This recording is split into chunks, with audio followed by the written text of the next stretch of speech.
Hello, hello, welcome back to Let's Play Final Fantasy XIV.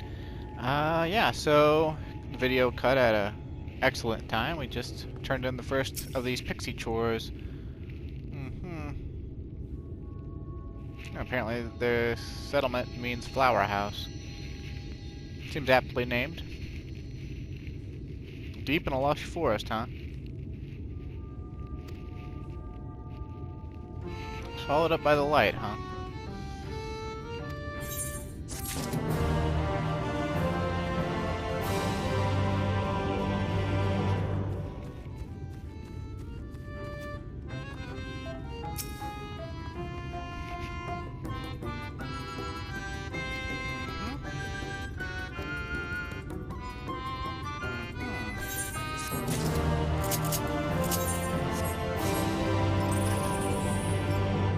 I wonder when our fairy's gonna show up, or Pixie's gonna show up and get mad at these pixies for trying to have their way with us.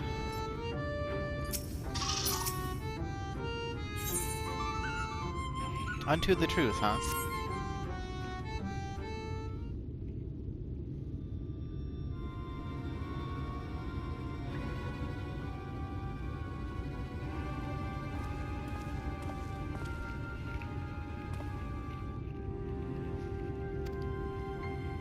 Oh, you know, I just finished up the Pixie Chores.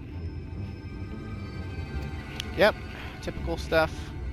Even if they weren't pixies, we'd be doing side quests for them, I'm sure. It's kind of our MO.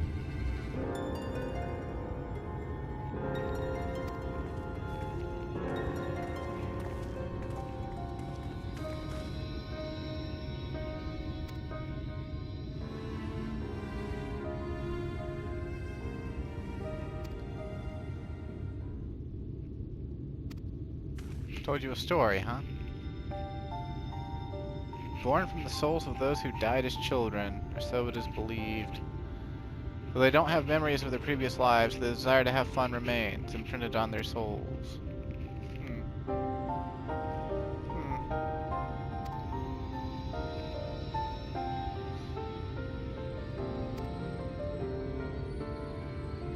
The soul was likened to a core that resides in the ether, and its presence is what differentiates us from such beings as sprites and arcane entities.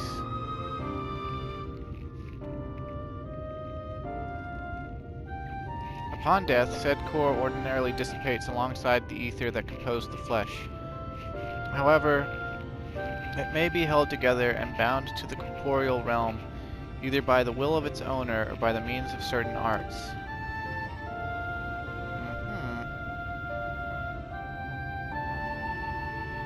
In time, the soul may regather ether onto itself to assume another form, or find newly emerged life in which to abide. The pixies may be one such instance of this.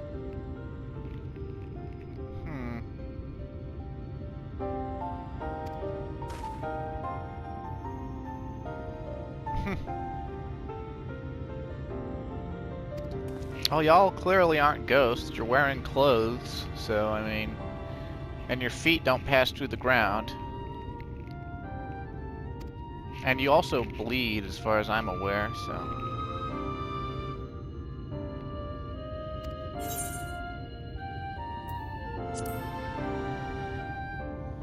Oh yeah, come to think of it, I have a fucking pact with one of these things.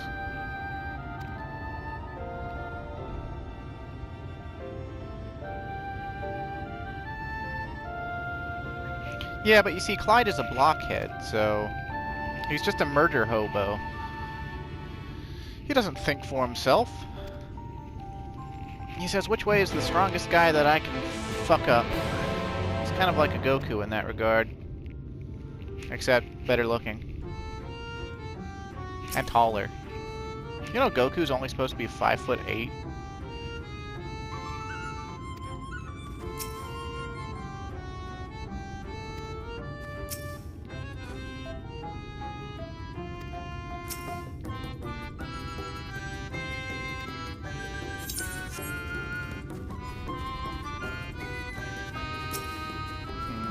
I don't know if they're really ghosts or not. Like, what would be a better word?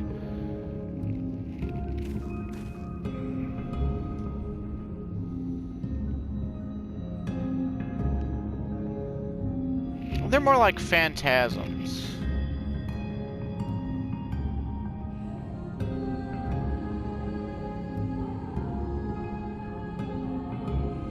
Although they're not really illusions either, so.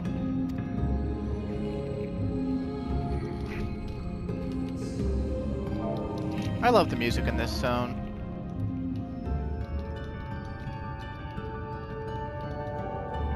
Wait, is Clyde the beautiful branch, or is Feoul the beautiful branch?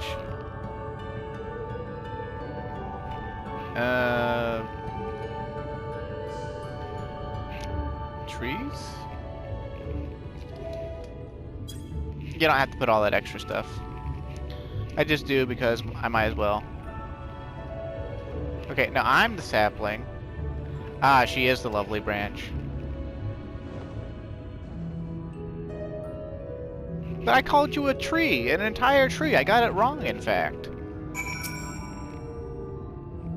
What are we supposed to say? I can't see the word, the text in the quest log. Please, Feoul, I need you. Okay.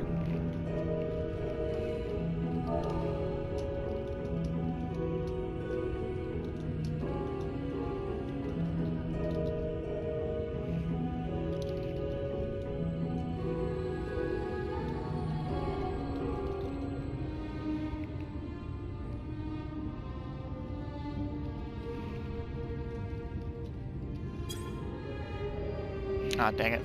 I guess it's... did I leave out a comma or something? I did. Damn string recognition.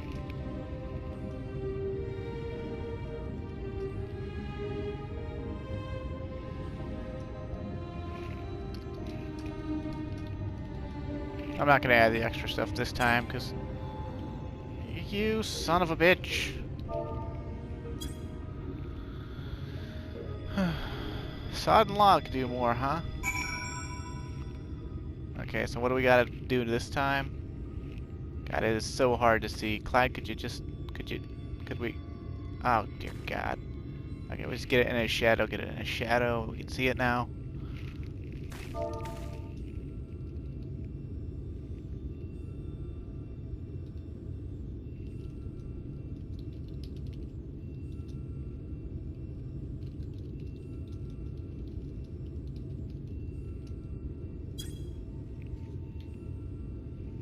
Did I not spell stuff right? Loveliest of branches. Please grant me... Oh, I spelled your wrong. I suck at this.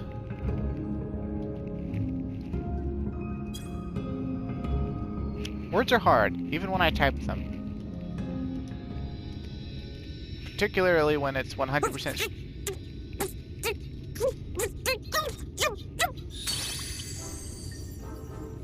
You're late! Late! I've been waiting for you to summon me ever since you came here.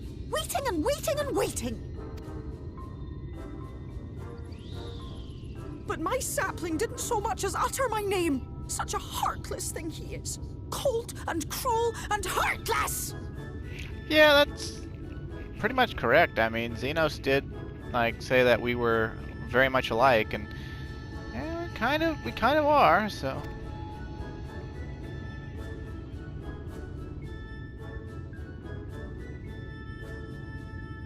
Another self-important little brat. Just what we need. Reminds me of my childhood.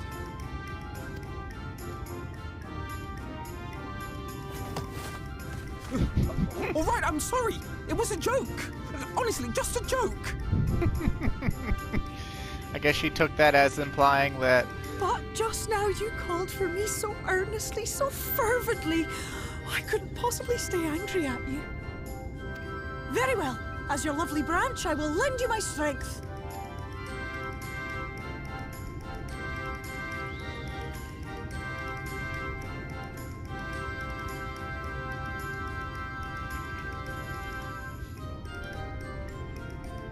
Well. If it isn't Feoul, the mold feel. It's been too long. Not long enough for you to think of any new games, though, apparently. If I were you, I'd be bored of myself. Now let me make something clear. That mortal is mine. No matter what you do, he will never be yours. Never, never, ever! Oh, not even a bit. But what about the others? Surely we can keep them. No, no, no! You can't keep them either! They're for my amusement and mine alone! And if you lay so much as a finger on my sapling, I'll scatter the contents of his bag all over your precious village. There'll be cold, hard metal, furry, festering food, stinky, sweaty small clothes, and all manner of other terrible, unmentionable things. How would you like that,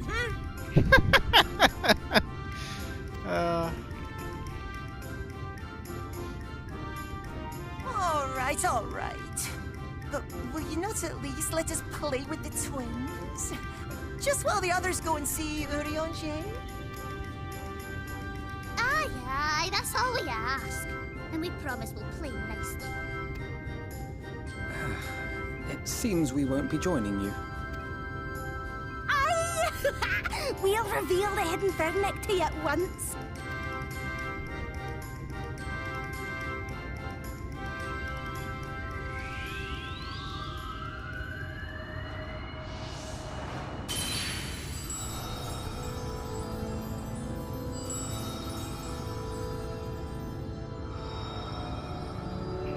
I kind of liked it better when I couldn't see anything, though. Made it more mysterious.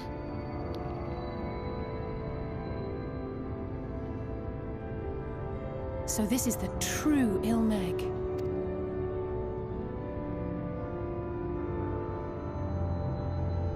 How are you feeling? Better. I think I remember the way now. Apologies for the delay. Shall we go and see Urianger? Is Thancred taking up Shantato's speech habits of rhyming? Your lovely branch is useful, yes? So whenever you're in trouble, you must remember to make use of me! Talk about a power bottom. I like her, though.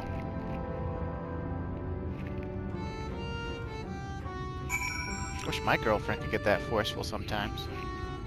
Sometimes. She's very reserved, honestly, and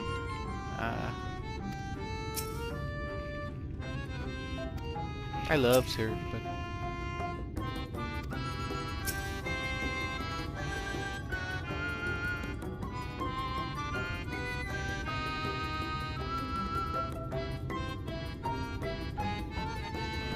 abandoned manor of a nobleman and a scholar, huh? The bookman's shelves, huh?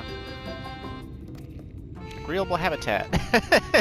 As if Urianger is like some, you know, animal that needs his own terrarium.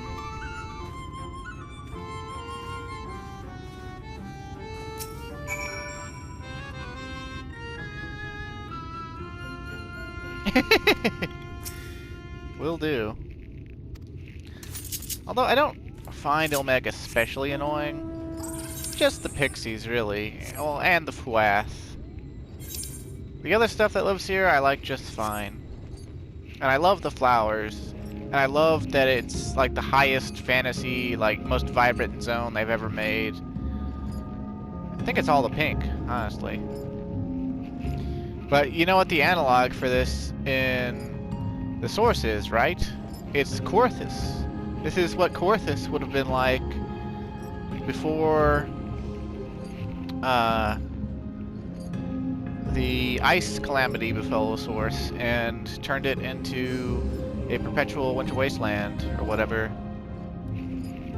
I'm pretty sure back in 1.0 Korthus was like a green field and it had to do with the calamity. I don't really know though, I didn't play 1.0. It's the one dark region where I like, if I want to know anything about it, I have to ask someone who was there or I have to look it up. Felicity Brightstar. It's a pretty good looking Highlander. I'd choose a different hair, but it's not my character, so my choices don't really, you know, matter.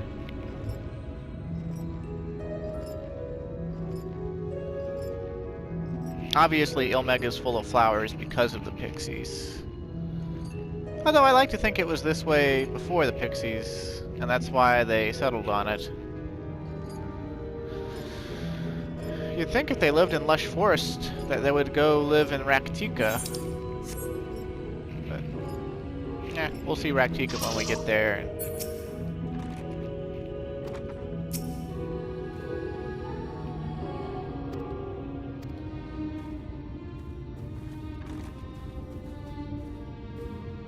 Let us see if he is home.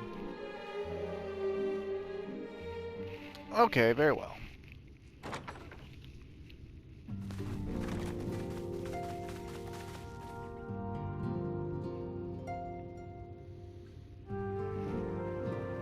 I'm gonna turn my mic off for a second and drink. If I lose audio for the rest of the episode... Are you in? If I lose audio, I apologize.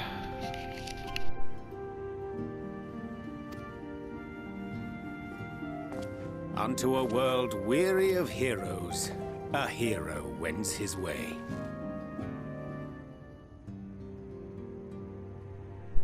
Well, honestly, it seems like this world could use heroes. The Exarch did send word that thou would seek me out, but ne'er did I imagine thou wouldst arrive so soon. What, you think the Pixies were gonna make us play for 7 days and nights at Riddles just to talk to you?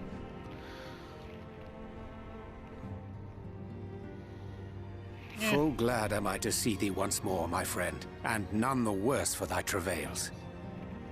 He doesn't seem to be into hoods anymore. Or that, yeah, hoods, I guess. 'Cause the Dravanian clothes he was wearing had hood. But honestly, I don't really like his robe. I think that the only reason he pulled it off is he's already a hot elf.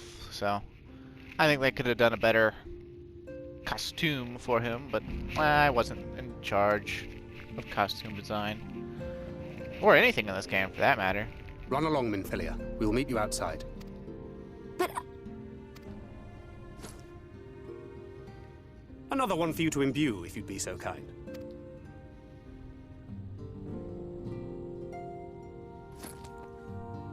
It's a pack of shells. He can't imbue his own gunbreaker powder charges with ether. I take it thou hast met with our other comrades already? Yeah, everyone except the cat bitch.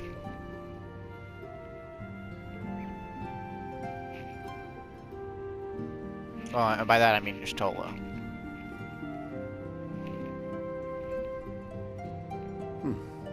That Master Alphino and Mistress Alize now travel in thy company is of great comfort to me. As for the rest, it beginneth in earnest. The hunting of the Light Wardens, and perforce the war with Yulmore. Hark thee then to my words, and through them behold the vision that I did glimpse, that of the 8th Umbral Calamity. As I drifted hither to the first, traversing the boundary twixt reality and potentiality, I did bear witness to events yet to come. There I saw the combined forces of Eorzea and the Far East offering fierce resistance to the legions of Garlemald. So fierce, in fact, that they did begin to push the enemy back. Ilm by painful ilm at first, then Yalm by Yalm, and Malm by Malm in time. Yet the joy they felt was short-lived, for in so doing they did force the Empire's hand. Faced with defeat, the Garleans turned to a weapon most vile: Black Rose. Its potency defied all reckoning.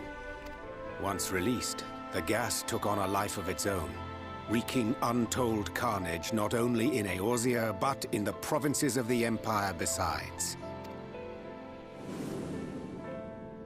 From fighters upon the front lines to babes in their beds, none were spared. And as the casualties became too numerous to count, so did the fabric of civilization begin to unravel. Nor did the land itself escape unscathed. For spreading from the site of its release, Black Rose brought death to the very soil. To survive amidst the chaos and upheaval, men came to live by the sword, the rule of law giving way, inevitably, to the rule of might. Thus was the spark struck and the fire kindled, and swiftly did it spread as a blaze in a field of straw to engulf every corner of the world. Nations worthy of the name did then cease to exist, and those souls brave and true who might have risen to restore order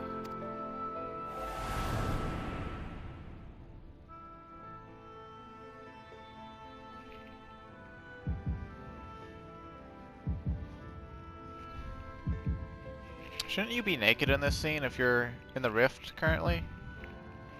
Ah, whatever.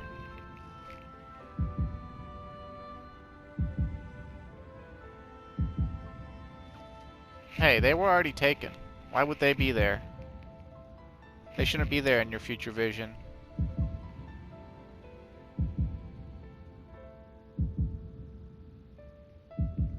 Neither should Alice and Alpha Node. Why am I in the Cheyenne Traveler's gear?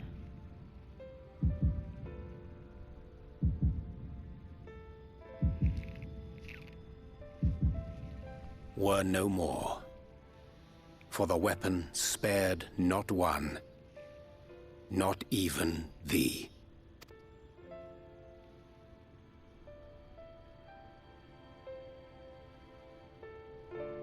Where was your dead corpse? Well, it wouldn't have been there because you were crossing the rift. And seeing the potentiality. An endless age of war, begotten by the blight of Black Rose. Such is the legacy of the 8th umbral calamity which I did behold.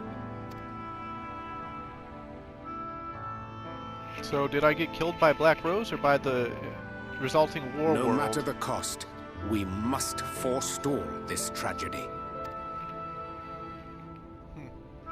To that end, I have labored during my sojourn in this world, discovering in so doing the answer to a pressing mystery. That of Black Rose's inexplicable potency. Come.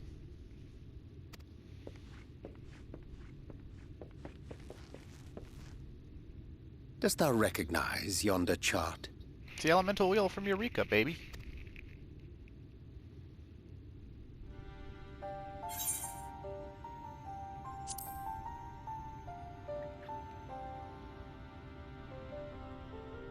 Indeed.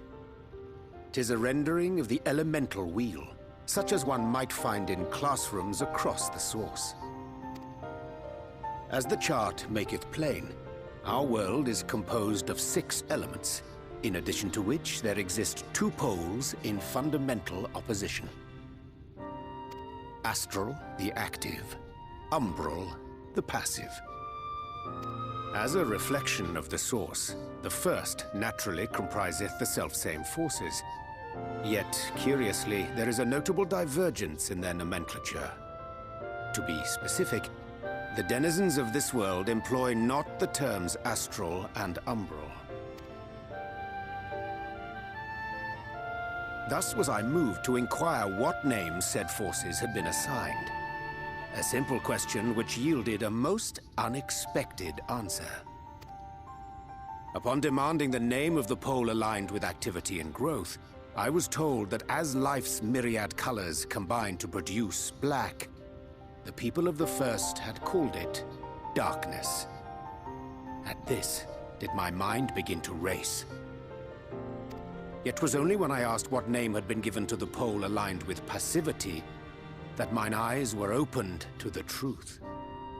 Peace and tranquility being as purest white, unmarred by color, I was told it had been given the name of light. That's umbral light and astral darkness, yes? I'm no etherologist, but it strikes me that the nomenclature of the first is rooted in the generation of the 2 forces, while our own appears to focus on their effects. Which makes one wonder, have we had it backwards all this time? They say nomenclature funny. Like, nomenclature. I mean, I guess you could say it that way. 'Tis indeed a compelling question, and one which beareth closer examination. Yet what knowledge we already possess sufficeth to explain the chain of events. The phenomenon of etheric thinning observed in the source is the consequence of light, the power of stasis, flowing in from the first to stifle the movement of ether within the land. And according to Master Alphino, Black Rose slayeth by halting the circulation of ether within living beings. Should such a weapon be unleashed even as the first were rejoined, replete as it is with light,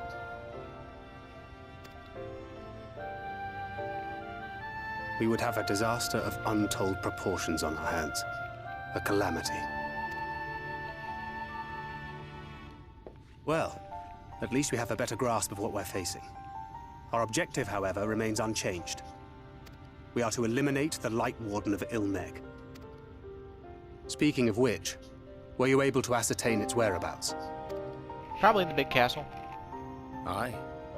'Tis all but certainly ensconced within Leergear, the castle which standeth in the midst of the lake. To enter said stronghold, we must needs turn to the Pixies for aid. Fortunately, I have become quite adept at courting their cooperation. Henceforth shall I accompany you, and do all in my power to ensure that my vision doth not come to pass.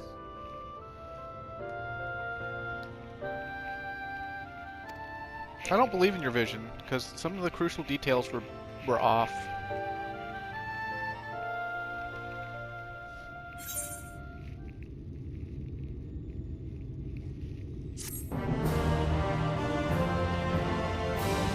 If he saw the potentiality of our timeline, then he should have seen himself dead. Well, actually, no. I guess he shouldn't have seen anyone. He shouldn't have seen any of the Scions' dead bodies, because that would imply that they got back to the source without stopping the stuff on the first.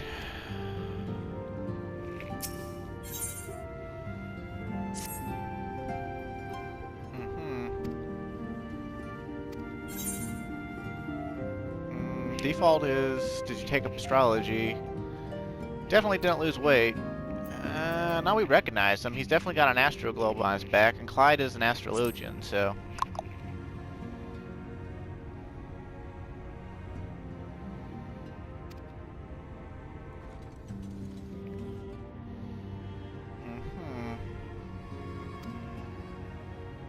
This is basically so he can be a healer and trusts dungeons.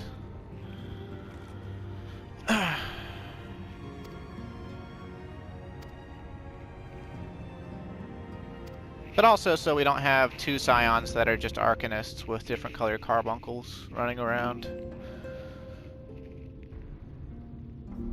The Hawker, huh? Oh, you want me to catch Hawkers for you? Son of a bitch.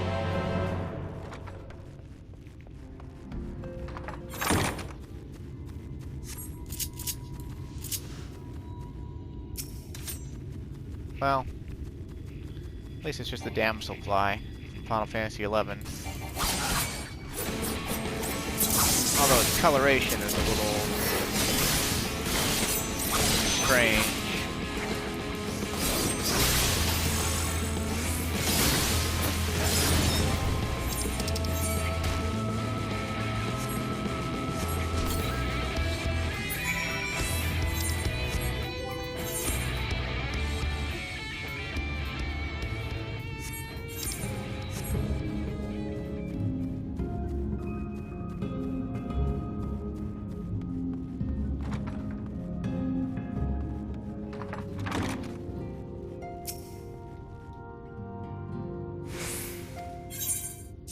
Sure did, buddy.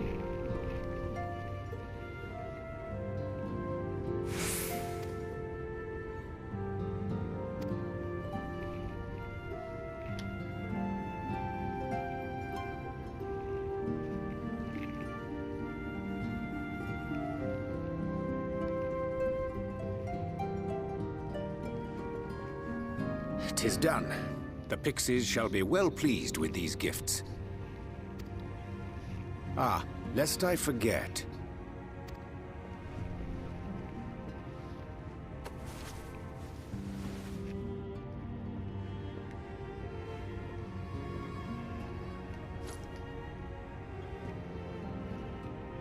Orosite, huh?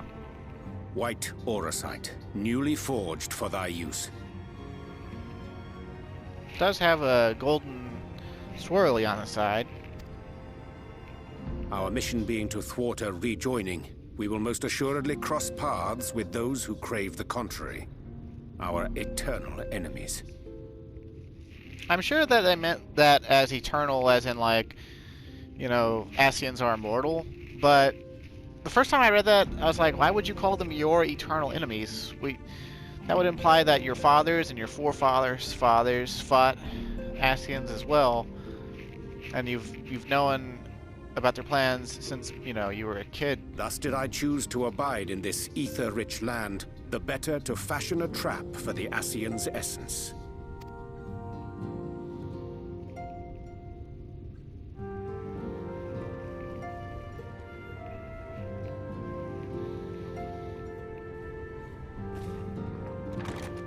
May I come in now? Oh, you're already inside. You may indeed, assuming you've finished.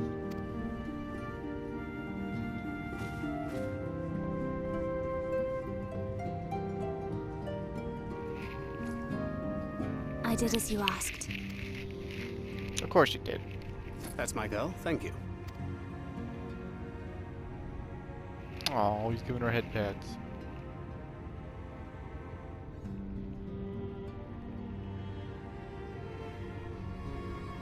I should probably explain. Though my body remained behind in the source, its limitations saw fit to accompany me. Which is to say, I cannot manipulate ether. Well, that makes sense. I mean, the manipulation of ether has got to be related to, you know, the etherical qualities of your body. And, I mean, those wouldn't have changed with, you know, your soul coming over in a aether phantasm body or whatever, so... I took up the gunblade for its defensive advantages, but on account of my little impairment, I cannot imbue the ammunition myself. Luckily for me, Minfilia has quite a talent for it. Minfilia, once we set forth, we are not like to return for some while. If thou wouldst choose tomes to take with thee, let it be now. Really? May I? Of course, my dear. Yet have care thou dost not add overmuch to thy burden, lest I incur Thancred's ire. She likes books.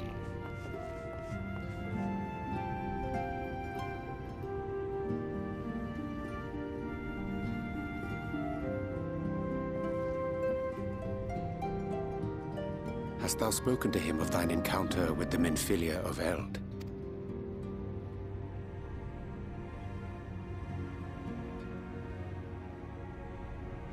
Well, I suppose now is as good a time as any. Man, this quest is one giant exposition dump. As you know, I freed young Minfilia from captivity in Yulmore some 3 years past. Not long after, the two of us journeyed to the south of Armareng, to the edge of the Empty, where the flood was halted. 'Twas there that she awakened. The Minfilia of old. My Minfilia. Say no more, say no more. Having an echo vision. The scriptwriter says I get to just directly see this, so you don't have to keep talking.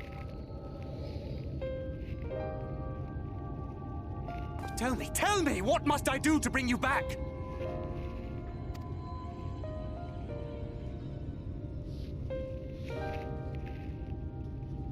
My dearest Thancred, as I am now, I am no different from an Ascian. This child is but a vessel. One of many I have used that I might spread word of her enduring blessing and preserve the flame of hope. In my name, each has died, never having lived her own life. I have taken enough from these children. I will take no more. But what of your suffering? Your sacrifice? This isn't fair! I will not stand for it. I cannot! There must be something we can do. Tell me!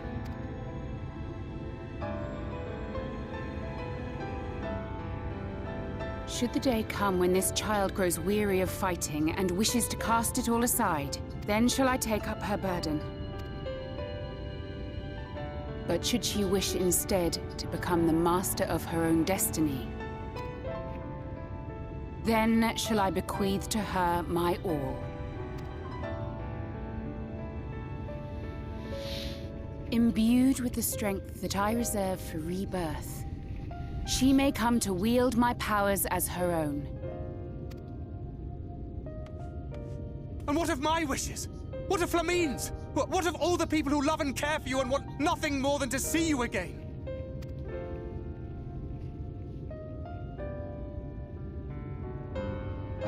It is not their decision to make. It is hers.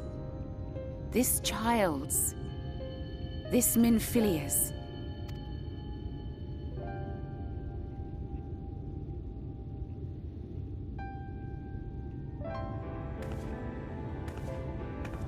You have ever watched over me, Thancred.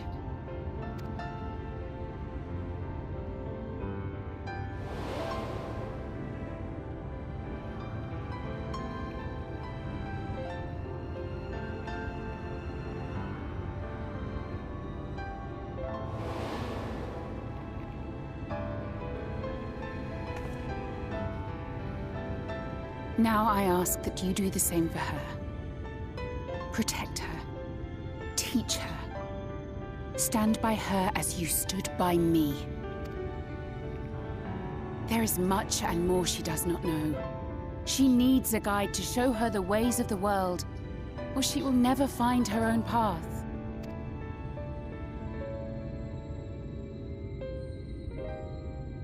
When the time comes, you will find me here. Until that day.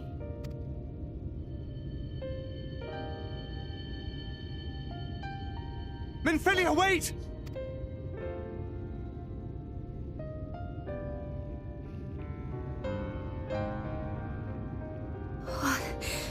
What happened?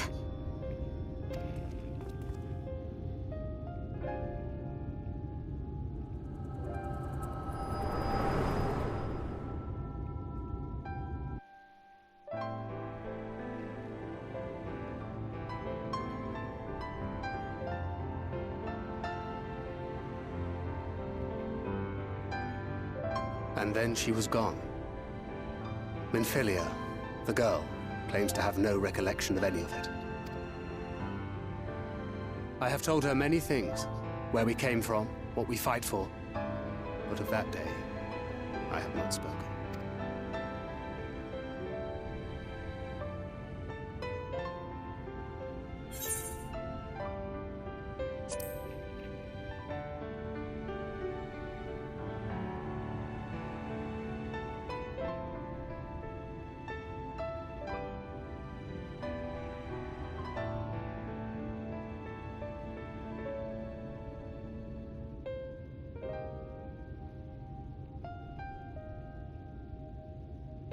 With the coming of another possessed of the blessing of light, the first hath begun to rise up in defiance of its fate.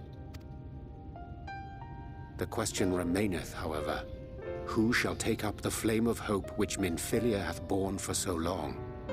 Whether we will it or no, the choice must soon be made.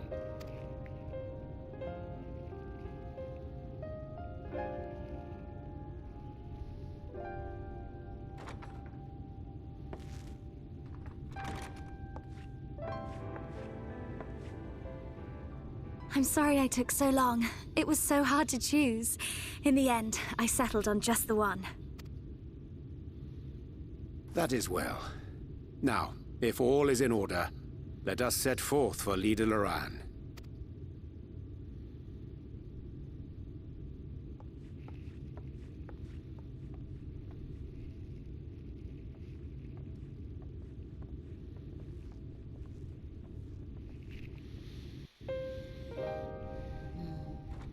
Can we just teleport there? You can automatically take us there? Like, what's gonna happen?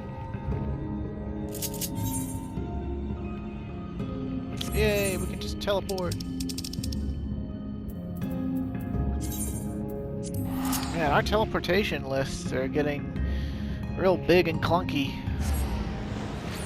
Probably because they keep putting 2 to 3 aetherites in every zone. Damn you, player convenience! Although it is also convenient for the Let's Play.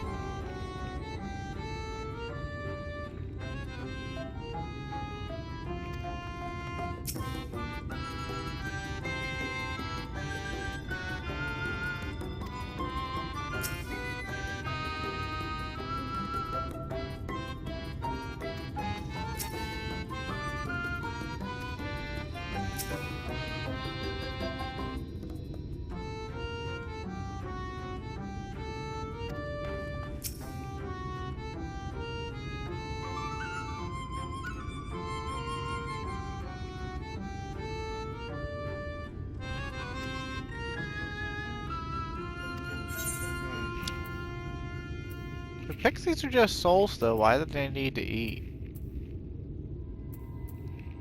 We can just take money, but let's take the food. The key to the castle. We gotta be level 73, so it looks like, as far as the main storyline goes, I didn't quite catch Samurai up. But that's okay, because we can just switch over to, let's go with Dragoon again.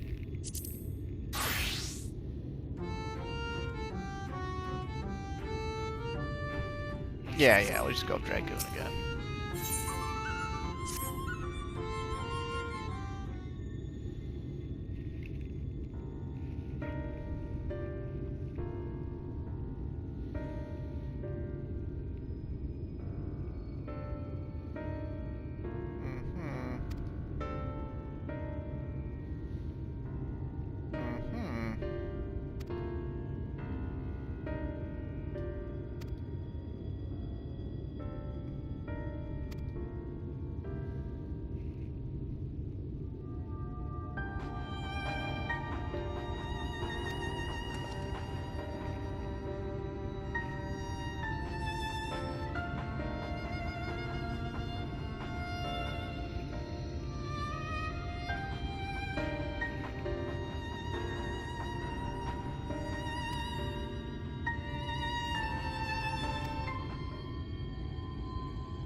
King and Ruler of Titania, huh?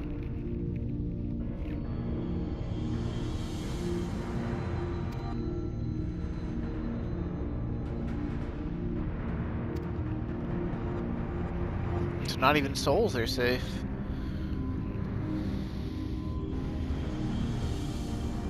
That's really bad, right?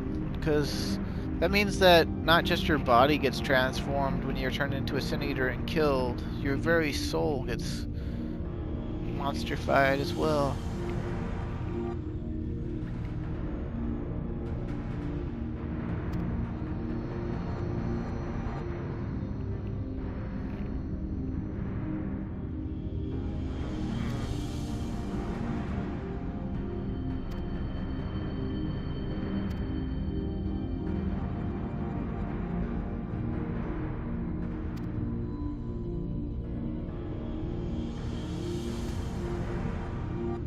Shell crown is with the Fwath, stone scepters with the new Mo, and the crystal shoes are with the Amaro. The Amaro? Huh.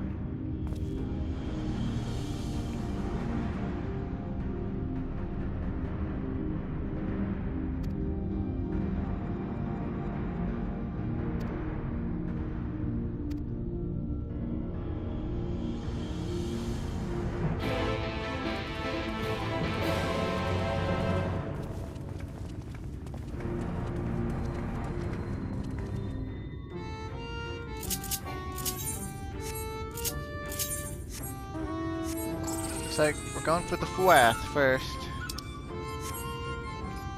I think we go to the new Mo next, and then after that is the Amaro.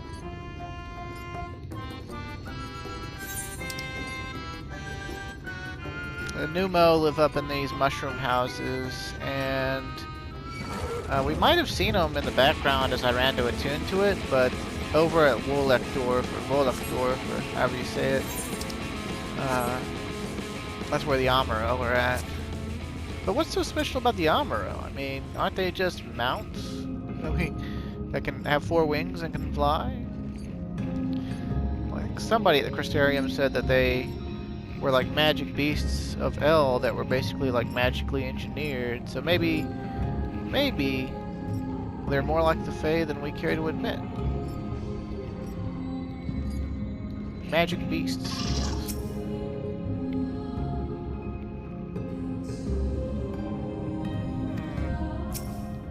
No, we don't really got a choice.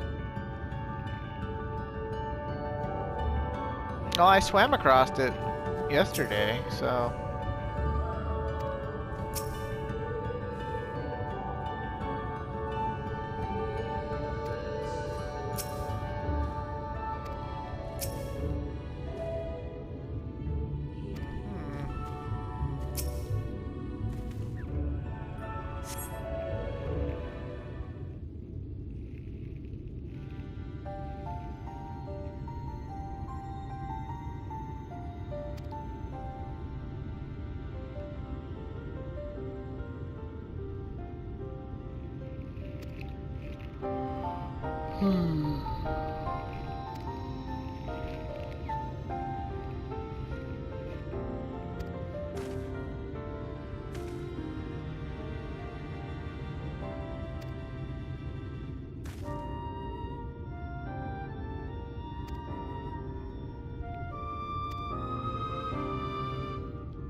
Rather than swim, mayhap it would be more expeditious to walk upon the surface by means of magic. So he can't swim.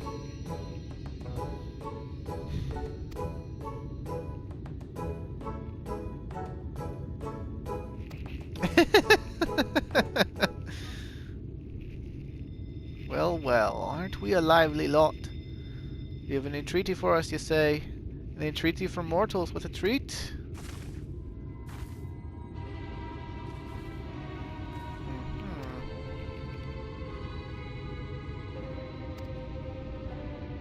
Oh, is that all? Of course. Of course.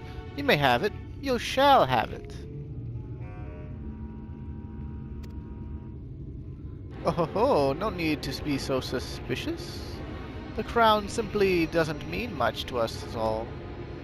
As a matter of fact, nothing means much to us, for we, Fuath, it's over before it's begun, and we couldn't care less what becomes of the Fairy King, nor the world for that matter. Having said that, we do so seldom have mortal visitors, and it would seem a shame not to make the most of you. Touch the untouchable gate, and come hither to our domain. Il Mheg. In your tongue, it means forbidden realm. Sounds forbidding, yes? And so it should, for we are one with the water, our home wrought of ripples and waves and currents. Find your way through, give us thrilling sport, and we will give you the crown. Got a dungeon! But unfortunately, we're like down to 10 minutes left in the recording, so we don't really got time to do it in this recording, so we'll have to stop here, but let's small talk our party members first.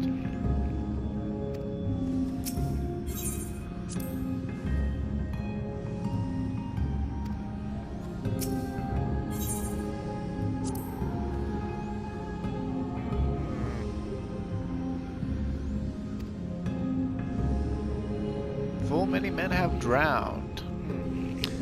Well, I guess Alpha Node and Urianger and Thancred and Minfilia could drown, but Clyde and Alice are incapable of drowning because of the events of Stormblood, so...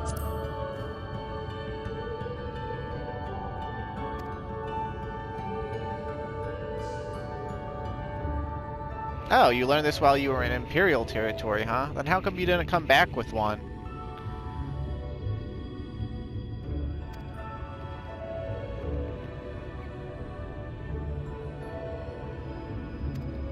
This was just so that we could have a tank, isn't it? Well, we're gonna stop there, and hopefully I don't lose the recording when I hit the share button. So, thanks for watching, and stay safe, and have a good day.